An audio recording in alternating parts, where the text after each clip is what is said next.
Welcome to SR English. This is R Sharma. Today my topic is where to start learning English.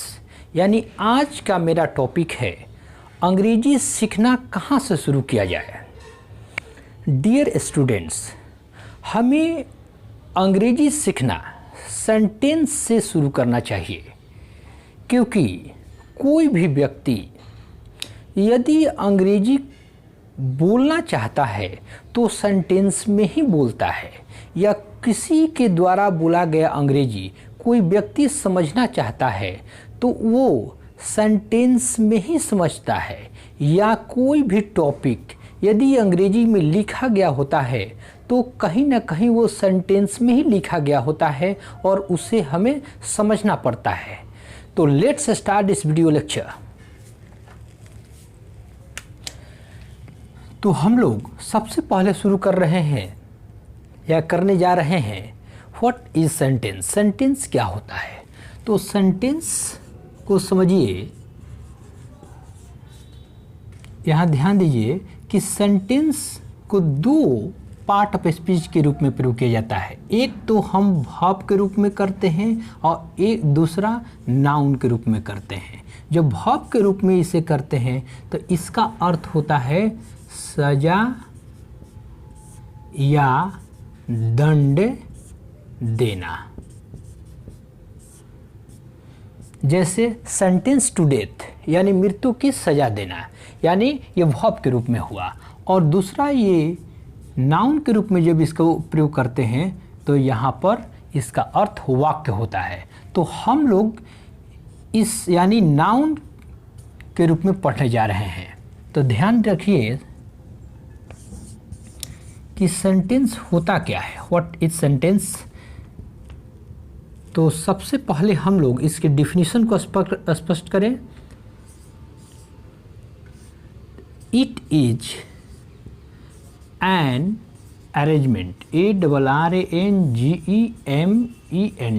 Arrangement of a group of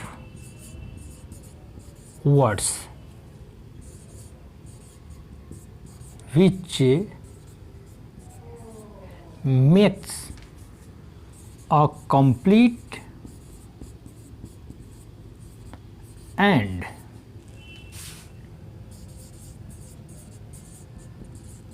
meaningful sense। यानी यह है शब्दों के समूह का एक अरेंजमेंट है, यानी एक व्यवस्था है, यानी एक सही क्रम होता है जो पूर्ण तथा सार्थक यानी मीनिंगफुल का अर्थ होता है, सार्थक अर्थ देता है। यानी सेंटेंस शब्दों के समूह का एक सही व्यवस्था होता है, यानी एक सही क्रम होता है जो पूर्ण तथा अर्थपूर्ण अर्थ देता है या व्यक्त करता है, उसे सेंटेंस कहा जाता है। जैसे the sun rises in the east, सूरज पूरब में उगता है। यहाँ पर देखें तो हमारा वर्ड 1 2 3 4 5 6 यानी 6 वर्ड का ये सेंटेंस है। यानी ये सभी को मिला करके एक अरेंजमेंट में रखा गया, एक सही क्रम में रखा गया है, और ये शब्दों का समूह भी है, यानी कई शब्द मिलकर एक स्थान पर प्लेस्ड किए गए हैं। तो ध्यान रखिए, इसका अर्थ हुआ कि सूर्य पूरब में उगता है। इस ऐसा अर्थ सही रूप से इसलिए लगा क्योंकि ये सही क्रम में है। सही क्रम में इसलिए है क्योंकि सबसे पहले किसी सेंटेंस को आमतौर पर सब्जेक्ट से शुरू करते हैं, उसके बाद वर्ब का प्रयोग करते हैं, उसके बाद ऑब्जेक्ट या कॉम्प्लीमेंट का प्रयोग करते हैं। इसलिए यह सेंटेंस सही क्रम में होने के कारण ये करेक्ट हुआ। यही यदि हम इस सेंटेंस का सही क्रम नहीं रखते हैं, यानी ग्रुप ऑफ वर्ड में होते हुए भी सही क्रम में न होना, सेंटेंस इनकरेक्ट हो सकता है। जैसे हम रख रहे हैं, जैसे द सन या rises in the east the sun. यहाँ देखें तो हमारा जो वर्ब है पहले आ गया, उसके बाद ऑब्जेक्ट या कॉम्प्लीमेंट यहाँ आ गया और उसके बाद यहाँ पर सब्जेक्ट आ गया। इसका सही क्रम नहीं होने के कारण यह सेंटेंस इनकरेक्ट है। तो अधिकतर लोग समझते हैं कि सेंटेंस शब्दों का समूह होता है जो कंप्लीट या अर्थपूर्ण अर्थ देता है। हालांकि शब्दों के समूह में होने के साथ साथ हमें एक सही क्रम में भी होना चाहिए, तभी वो सही सेंटेंस माना जाएगा, अदरवाइज वो सेंटेंस एब्सोल्युटली रॉन्ग होगा। तो उम्मीद करता हूँ कि आप सभी को समझ में आ गया होगा। अब नेक्स्ट मैं इसके टॉपिक को बताने जा रहा हूँ।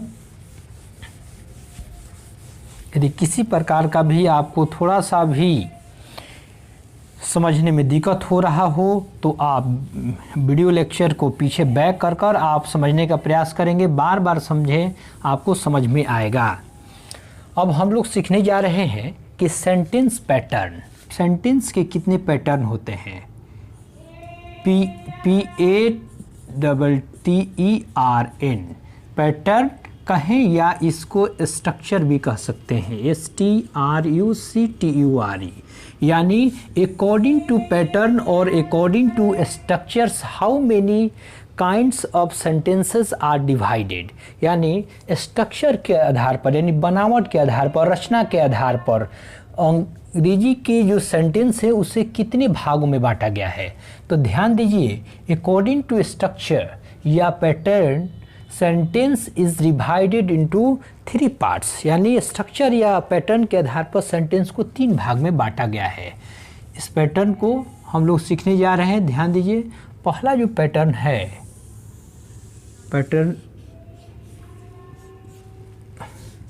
पहला जो है सिंपल सेंटेंस है, सिंपल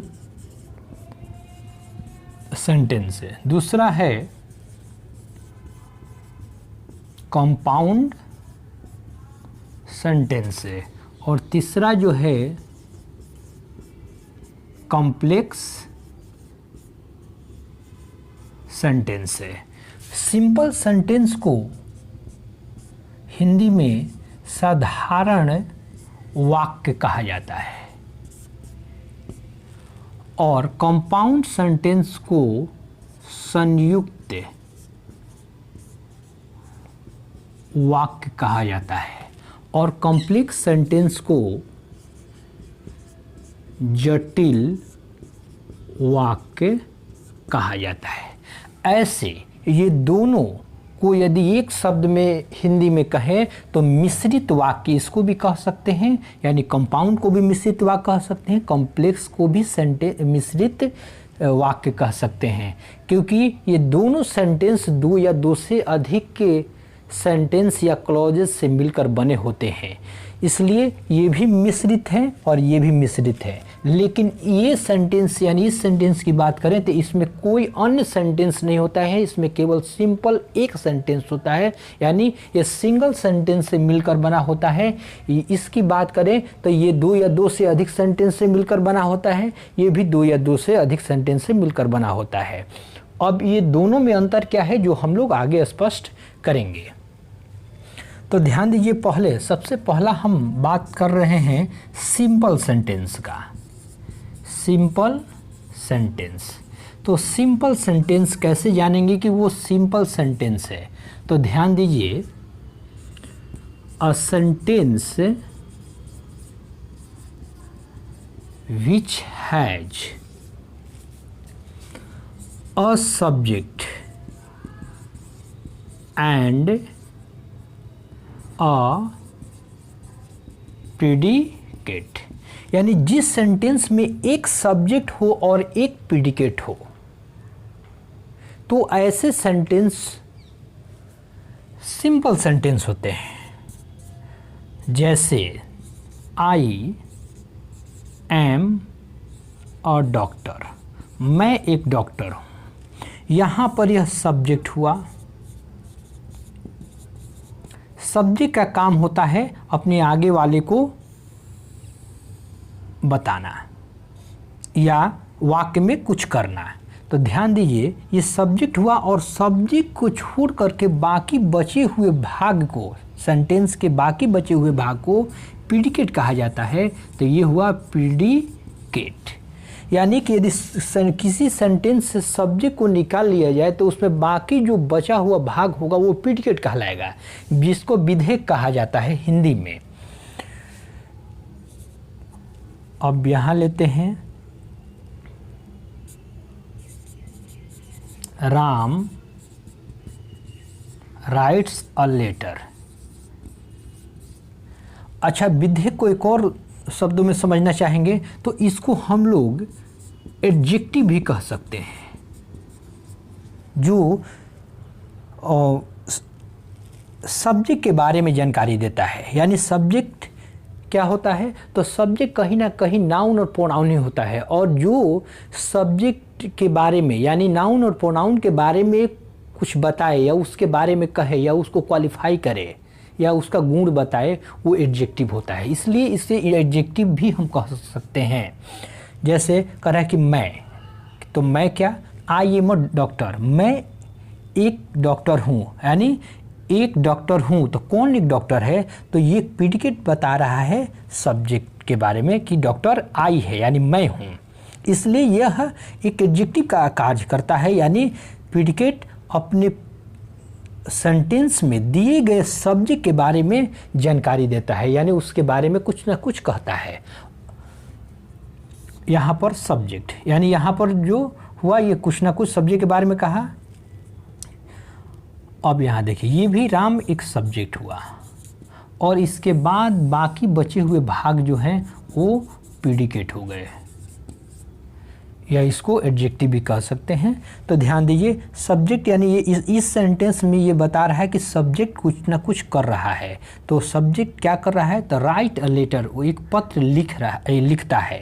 यानी Ram write a letter, Ram एक पत्र लिखता है। इसका मतलब है कि यहाँ पर सब्जेक्ट करने वाला हुआ और यहाँ पर जो प्रीडिकेट हुआ वो एक पत्र लिखने की बात बोध करा रहा है, और लिख कौन रहा है, तो ये सब्जेक्ट लिख रहा है। तो ये प्रीडिकेट अपने पहले प्रयुक्त सब्जेक्ट यानी सब्जेक्ट की जानकारी देता है और सब्जेक्ट बताता है प्रीडिकेट के बारे में कि वो कौन सा काम कर रहा है।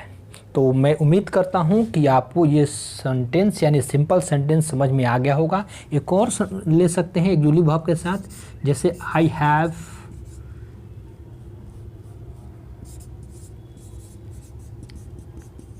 written a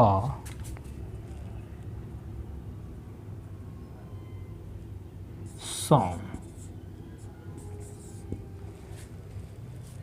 मैं एक गाना लिख चुका हूँ।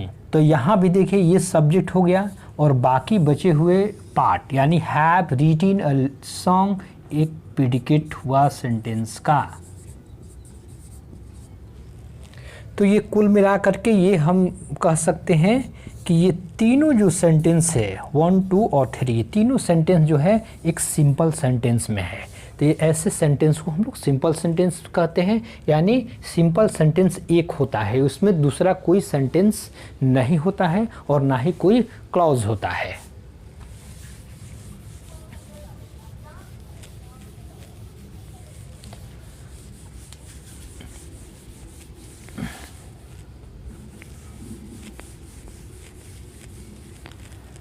अब ध्यान दीजिए, सेकंड यानी कंपाउंड सेंटेंस। दूसरा जो है कंपाउंड सेंटेंस है। अब ये कंपाउंड सेंटेंस क्या होता है,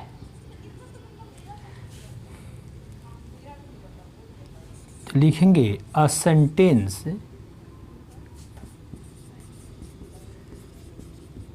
which has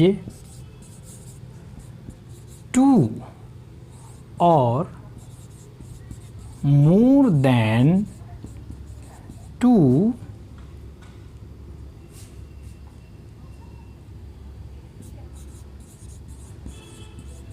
इंडिपेंडेंट क्लॉज कहें या coordinate clause.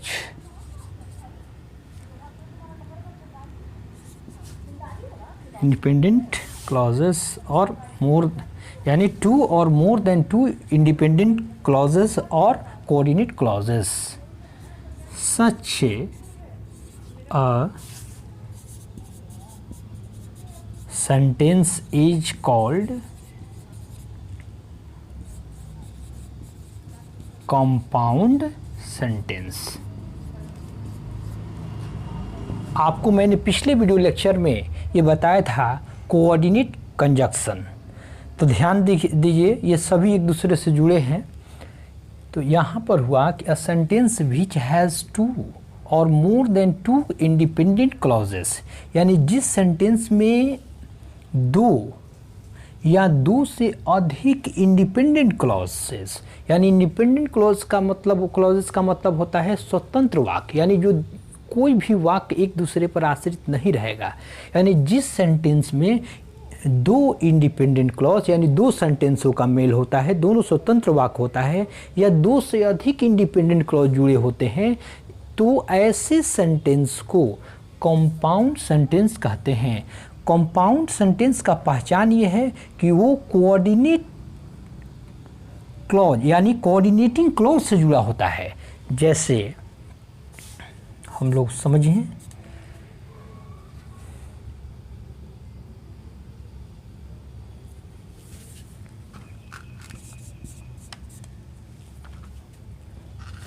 I took a bicycle and का प्रयोग कर सकते हैं या कॉमा का भी हम लोग प्रयोग कर सकते हैं। and lock the room and went to market।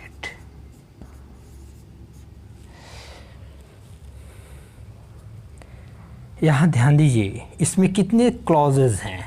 एक पहला क्लॉजेज हैं यानी वाक्य खंड, जिसको कहते हैं, जैसा कि मैंने पिछले वीडियो लेक्चर में भी बताया था, कि जो दो या दो से अधिक वाक्य एक सेंटेंस में जुड़े होते हैं तो प्रत्येक वाक्य को ही यानी उस सेंटेंस को ही हम लोग क्लॉज कहते हैं। तो यहाँ पर एक क्लॉज हुआ, और यहाँ लॉक द रूम, यहाँ भी एक क्लॉज हुआ, और यहाँ भी एक वेंट टू मार्केट क्लॉज हुआ। यानी इन सभी के पहले एक एक सब्जेक्ट छिपा हुआ है। और ये देखें कि यहाँ पर जो जुड़ा हुआ है, इस सेंटेंस के साथ जो जुड़ा हुआ है, ये सेंटेंस इंडिपेंडेंट क्लॉज है। Independent clause, INDEPENDENT, independent clause है। ये भी इंडिपेंडेंट क्लॉज हैं जो एंड से शुरू है या कोमा से शुरू है। तो यह ध्यान रखिए कि जब एंड से कोई सेंटेंस शुरू होता है तो उसे कोऑर्डिनेट क्लॉज कहते हैं, कोऑर्डिनेट क्लॉज CC, या इंडिपेंडेंट क्लॉज ये भी हैं। हालांकि ये कोऑर्डिनेट कंजक्शन से, कोऑर्डिनेटिंग कंजक्शन एंड से शुरू है। अब यहाँ भी देखें एक और सेंटेंस जो है, ये भी कोऑर्डिनेट कंजक्शन, इसमें भी है CC यानी कोऑर्डिनेट कंजक्शन, यानी कि ये भी इंडिपेंडेंट क्लॉज हैं। क्योंकि जब भी कोई वाक्य एंड से जुड़े होते हैं तो एंड एक कोऑर्डिनेटिंग कंजक्शन है, और कोऑर्डिनेटिंग कंजक्शन से जुड़े हुए वाक्य को कोऑर्डिनेट क्लॉज कहा जाता है या इंडिपेंडेंट क्लॉज कहा जाता है। तो कोऑर्डिनेटिंग कंजक्शन क्या है, तो यहाँ ध्यान देखिए, कोऑर्डिनेटिंग कंजक्शन ये सब है, एंड, बट, और, नॉर, आइदर और, neither, nor, both and, yet, still यानी फिर भी, एज वेल एज और, अदरवाइज या एल्स नहीं तो, देयरफॉर या सो इसलिए, नॉट ओनली बट अल्सो केवल ही नहीं बल्कि, ये सभी कोऑर्डिनेटिंग कंजक्शन है। इनसे जब भी कोई वाक्य शुरू होता है तो वो इंडिपेंडेंट क्लॉज कहलाता है या कोऑर्डिनेट क्लॉज कहलाता है। तो ये एंड से शुरू है इसलिए ये कोऑर्डिनेट क्लॉज या इंडिपेंडेंट क्लॉज है। ये भी एंड से शुरू है इसलिए ये भी कोऑर्डिनेट क्लॉज या इंडिपेंडेंट क्लॉज है। और इसके पहले भी जो वाक्य दिया गया है ये भी इंडिपेंडेंट क्लॉज में ही है। तो ध्यान रखिए, क्योंकि आई टुक द बाइक, मैंने एक बाइक लिया, और लॉक द रूम, और रूम को मैंने लॉक कर दिया, ये सभी एक दूसरे पर आश्रित नहीं है। इसने एक बाइक ले लिया और मैंने ही, यानी मैंने बाइक ले लिया और मैंने ही उसे लॉक भी कर दिया, और मैंने ही आई वेंट टू मार्केट, और मार्केट चला गया। तो सभी सेंटेंस को यदि अलग अलग निकाल कर बात किया जाए तो ये सभी सेंटेंस जो है इंडिपेंडेंट क्लॉज में है, यानी कोई एक दूसरे पर आश्रित नहीं है। तो इसलिए इसे हम लोग कंपाउंड सेंटेंस कहते हैं, यानी दो या दो से अधिक वाक्य जब जुड़े होते हैं किसी सेंटेंस में और वो भी कोऑर्डिनेटिंग कंजक्शन से जुड़े होते हैं तो वो कंपाउंड सेंटेंस कहलाते हैं। तो यहाँ पर एंड वाले भाग को कोऑर्डिनेटिंग कंजक्शन कह सकते हैं या फिर एंड वाले भाग को कोऑर्डिनेटिंग कंजक्शन कह सकते हैं। और ये इसके पहले जो जुड़ा हुआ है वो इंडिपेंडेंट क्लॉज है, क्योंकि सभी अपना अपना अर्थ स्वयं निकाल ले रहे हैं। यदि आगे भी एक और सेंटेंस लेते हैं, जैसे I am poor but my brother is rich. यहाँ भी देखें तो यहाँ पर आई एम पुअर, मैं गरीब हूँ, लेकिन मेरा भाई जो है वो रिच है यानी धनी है। इसका मतलब है कि ये भी अर्थ अपना पूर्ण कर ले रहा है और ये भी अपना अर्थ पूर्ण कर ले रहा है। दोनों एक दूसरे के अर्थ के लिए निर्भर नहीं है। और दूसरा बात है कि ये बट से शुरू है, और बट से जो शुरू होता है वो coordinating conjunction, but coordinating conjunction है, और कोऑर्डिनेटिंग कंजक्शन से शुरू होने वाला सेंटेंस कोऑर्डिनेट क्लॉज होता है, जिसे हम लोग इंडिपेंडेंट क्लॉज भी कह सकते हैं। और ये भी इंडिपेंडेंट ही क्लॉज है। जब भी कोई वाक्य स्टार्टिंग में शुरू होता है, यानी ये कोई पहला वाक्य जो होता है वो इंडिपेंडेंट क्लॉज में ही जनरली होता है। तो मैं उम्मीद करता हूँ कि समझ में आ गया होगा आप लोगों को। और भी इन सभी से किसी से भी आप यूज़ कर आप सेंटेंस बना सकते हैं। इसमें सभी सेंटेंस को, जो भी सेंटेंस इनसे जुड़ेंगे वो इंडिपेंडेंट क्लॉज में ही होंगे। ऐसा इसलिए ऐसा हो रहा है कि ध्यान रखिए कि ऐसे सेंटेंस को हम लोग अध्ययन इसलिए कर रहे हैं कि जब भी हम लोग कोई अंग्रेजी को लिखा हुआ मिलता है तो ये काफ़ी दो या दो से अधिक वाक्य कंबाइन हुआ रहता है, तो वो समझने में थोड़ा दिक्कत आता है। तो हम लोग इससे सीख रहे हैं कि सेंटेंस कोई बड़े बड़े सेंटेंस नहीं होता है, छोटे छोटे सेंटेंस को कहीं ना कहीं कोई कंजक्शन से ज्वाइन कर और उसको एक में दर्शाया जाता है। तो इसलिए हमें पढ़ते वक्त कंबाइंड सेंटेंस को तोड़ कर पढ़ना चाहिए, और तोड़ कर तभी पढ़ पाएंगे जब आप इन सभी का जानकारी इस तरह से हुआ रहेगा।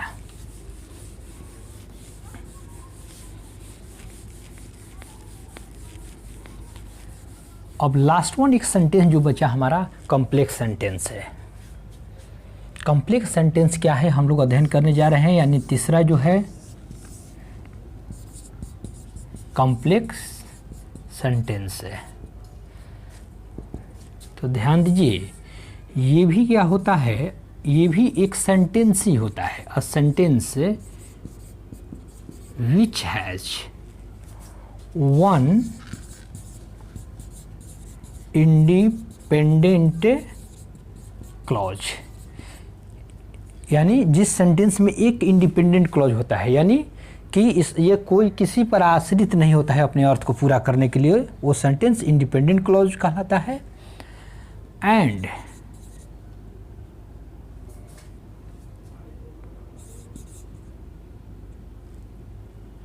वन और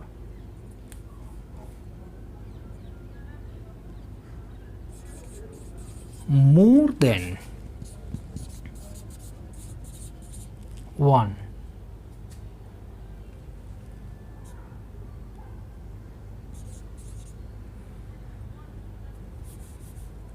Subordinate क्लॉज, सबऑर्डिनेट क्लॉज कहें या डिपेंडेंट क्लॉज,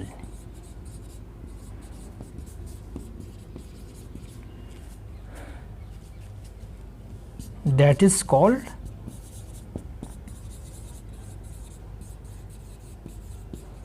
कॉम्प्लेक्स सेंटेंस। तो ध्यान रखिए कि ये एक सेंटेंस होता है जिसमें विच है का मतलब होता है जिसमें एक इंडिपेंडेंट क्लॉज होता है और एक, यानी एक पहले से तो इंडिपेंडेंट क्लॉज होता है और उसमें एक या एक से अधिक more than one subordinate clause, यानी सबऑर्डिनेट क्लॉज को डिपेंडेंट क्लॉज कहा जाता है। सबऑर्डिनेट क्लॉज होता है उसे कॉम्प्लेक्स सेंटेंस कहा जाता है, यानी जटिल वाक्य या मिश्रित वाक्य कहा जाता है। जैसे यहाँ यदि हम कहें तो एक इंडिपेंडेंट क्लॉज, शॉर्ट में समझिए, एक इंडिपेंडेंट क्लॉज होता है और इंडिपेंडेंट क्लॉज के बाद इसमें जो वाक्य जो जुड़ा होता है वो आपका को सबऑर्डिनेटिंग कंजक्शन से जुड़ा होता है, सबऑर्डिनेटिंग कंजक्शन, और फिर एक क्लॉज होता है। यानी क्लॉज का मतलब हुआ कि एक सेंटेंस होता है, यहाँ एक सेंटेंस जुड़ा होता है। जो सेंटेंस जुड़ा होता है ये सेंटेंस क्या होता है, डिपेंडेंट क्लॉज में होता है, DEPENDENT, डिपेंडेंट क्लॉज होता है, या इसे कोऑर्डिनेट क्लॉज भी कह सकते हैं। और फिर इसमें यानी एक तो दो हो गया, इसको ये ध्यान रखिए, एक इंडिपेंडेंट क्लॉज होता है और इसके साथ एक सबऑर्डिनेट कंजक्शन जुड़ा होता है। सबऑर्डिनेट कंजक्शन क्या होता है, सबऑर्डिनेटिंग कंजक्शन क्या होता है, तो सबऑर्डिनेटिंग कंजक्शन यहाँ लिस्ट दिया गया है, इफ़ हो गया या वेदर हो गया या इन केस हुआ, जिसका अर्थ अगर या यदि होता है, बिकॉज क्योंकि होता है, बिफोर मीन्स के पहले होता है, आफ्टर मीन्स के बाद होता है, व्हाइल यानी जबकि, वेयर एज मीन्स जबकि, टिल या अनटिल मैंने जब तक नहीं, वेन यानी जब या की क्या, दो अर्थ में प्रयोग होता है। ये दोनों अर्थ में वहाँ पर वो सबऑर्डिनेटिंग कंजक्शन ही कहलाएगा। वेयर जहाँ या की कहाँ, वेयर एवर यानी जहाँ कहीं, डैट ये जो या की दोनों के अर्थ में प्रयोग होता है। हु यानी जो या की कौन, या हाउ एवर फिर भी होता है, या दो या अल्दो हालांकि होता है या फिर भी होता है, दोनों का अर्थ। इन ऑर्डर डैट ताकि, या एज जब, यानी इन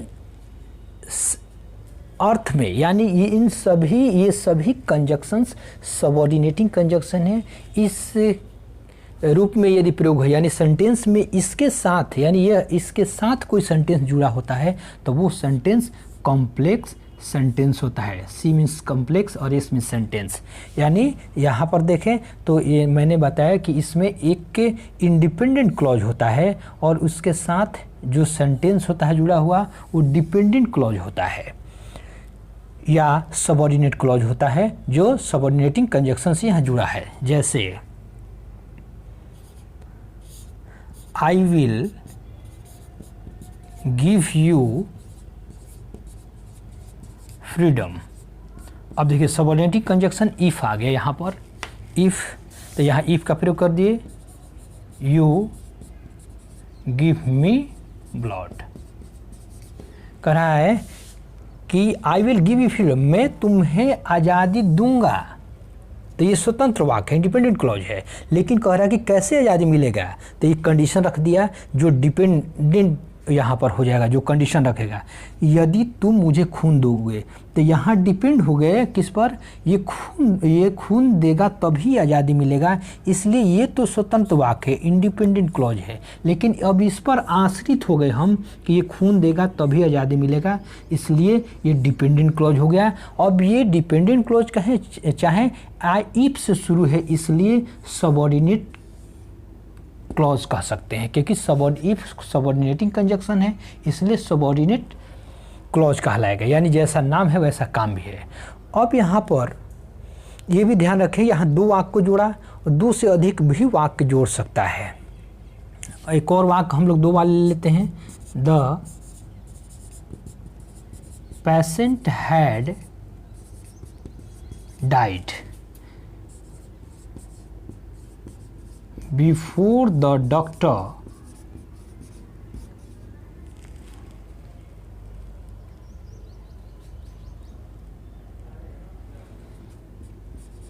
केम। यहाँ देखिए, द पेशेंट हैड डाइड, यानी यहाँ पर पर्सन यानी कह रहा है कि पेशेंट मर चुका था बिफोर द डॉक्टर केम, यानी डॉक्टर के आने के पहले। यहाँ पर बिफोर से शुरू है, तो बिफोर से शुरू होने के कारण ये डिपेंडेंट क्लॉज हो गया और यहाँ पर जो हो गया इंडिपेंडेंट क्लॉज हो गया। तो ऐसे सेंटेंस को हम लोग बिफोर कहें चाहे आफ्टर का प्रयोग करें, यहाँ पर ऐसे सेंटेंस आए तो समझिए कि वो डिपेंडेंट क्लॉज हैं। तो ऐसे सेंटेंस जो मिश्रित हो रहे हैं और वो सबऑर्डिनेटिंग कंजक्शन से जुड़ कर वो बन रहे हैं, तो वो उन दोनों का जोड़ या जुड़ा कॉम्बिनेशन को हम लोग कॉम्प्लेक्स सेंटेंस कहेंगे।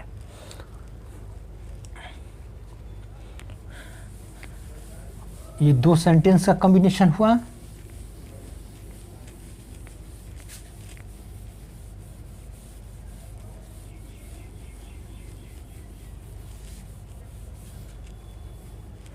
और भी एक सेंटेंस लीजिए,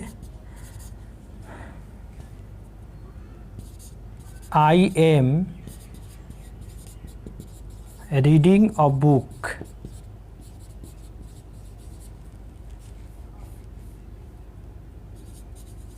where as my younger brother is making a noise. कह रहा है कि मैं किताब पढ़ रहा हूँ, लेकिन का मतलब वहीं या जबकि मेरा यंगर ब्रदर छोटा जो भाई है वो हल्ला कर रहा है।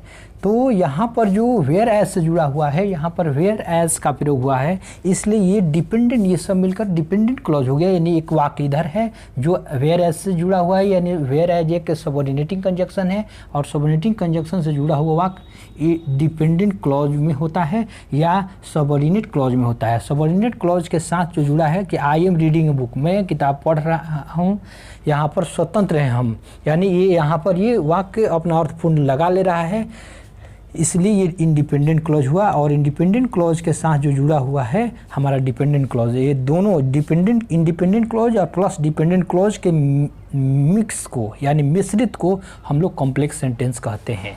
यहाँ पर दो सेंटेंस जुड़ा और दो से अधिक भी सेंटेंस जुड़े तो भी वो कॉम्प्लेक्स सेंटेंस होता है, क्योंकि मैंने डिफिनेशन में बताया है कि एक इंडिपेंडेंट क्लॉज के साथ एक हमारा डिपेंडेंट क्लॉज जुड़ा होता है या more than one subordinate clause या डिपेंडेंट क्लॉज, यानी एक इंडिपेंडेंट क्लॉज के साथ एक डिपेंडेंट क्लॉज या सबऑर्डिनेट क्लॉज जुड़ सकता है, जो हमने एग्जाम्पल के रूप में देख लिया।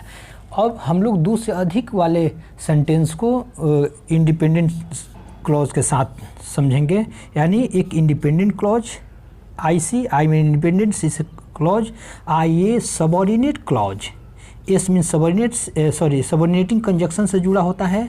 सबऑर्डिनेटिंग कंजक्शन दोनों नाम एक ही है, इसलिए थोड़ा सा समझिएगा। सबऑर्डिनेटिंग कंजक्शन से जुड़ा होगा और यहाँ पर डिपेंडेंट क्लॉज जुड़ा होगा, इसलिए हम यहाँ पर सबऑर्डिनेट क्लॉज न देकर डिपेंडेंट दे रहे हैं नाम, क्योंकि थोड़ा सा इससे अलग होगा। नहीं तो एस से सबऑर्डिनेट, सी से क्लॉज भी होता है, एस से सबऑर्डिनेटिंग कंजक्शन भी होता है, इसलिए यहाँ पर सबऑर्डिनेटिंग कंजक्शन है और प्लस डिपेंडेंट क्लॉज जुड़ा रहेगा और फिर यहाँ पर सबऑर्डिनेटिंग कंजक्शन जुड़ा रहेगा और यहाँ पर डिपेंडेंट क्लॉज जुड़ा रहेगा। ऐसे और भी आगे कितना भी हो सकता है। जब सबऑर्डिनेट सबऑर्डिनेटिंग कंजक्शन से जुड़ा रहेगा और उसके बाद जो सेंटेंस आएगा वो डिपेंडेंट क्लॉज में रहेगा। तो यानी इंडिपेंडेंट क्लॉज, सबऑर्डिनेटिंग कंजक्शन और डिपेंडेंट क्लॉज, सबऑर्डिनेटिंग कंजक्शन और डिपेंडेंट क्लॉज, और भी आगे हो सकता है सबऑर्डिनेटिंग कंजक्शन फिर डिपेंडेंट क्लॉज, इतना कितना भी हो सकता है वाक्य। तो ऐसे सेंटेंस को हम लोग यानी इस तरह से यदि सेंटेंस जुड़ा हो तो वो सेंटेंस को कॉम्प्लेक्स सेंटेंस कहा जाएगा। जैसे as I entered the hospital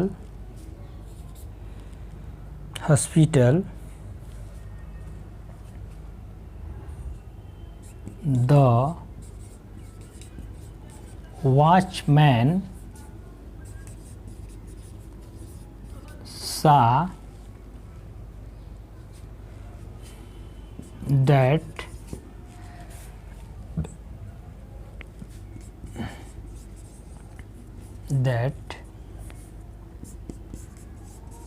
there was no bed due to corona virus. Corona यहाँ देते हैं, कोरोना से आप समझ जाएंगे। कह रहा है कि जब या जैसे ही मैंने हॉस्पिटल में इंटर किया, तो देखिए एज से शुरू है, एज से शुरू होने के कारण ये सबऑर्डिनेटिंग कंजक्शन है और सबऑर्डिनेटिंग कंजक्शन से शुरू होने वाला वाक्य डिपेंडेंट क्लॉज हो गया, यहाँ डिपेंडेंट क्लॉज हो गया। उसके बाद यहाँ पर डैट का प्रयोग हुआ है, इसके पहले कुछ नहीं प्रयोग हुआ है। यानी जब कोई सेंटेंस दो या दो से अधिक जुड़ा हो और उस सेंटेंस के साथ कुछ जुड़ा ना हो तो वो इंडिपेंडेंट क्लॉज हो जाएगा।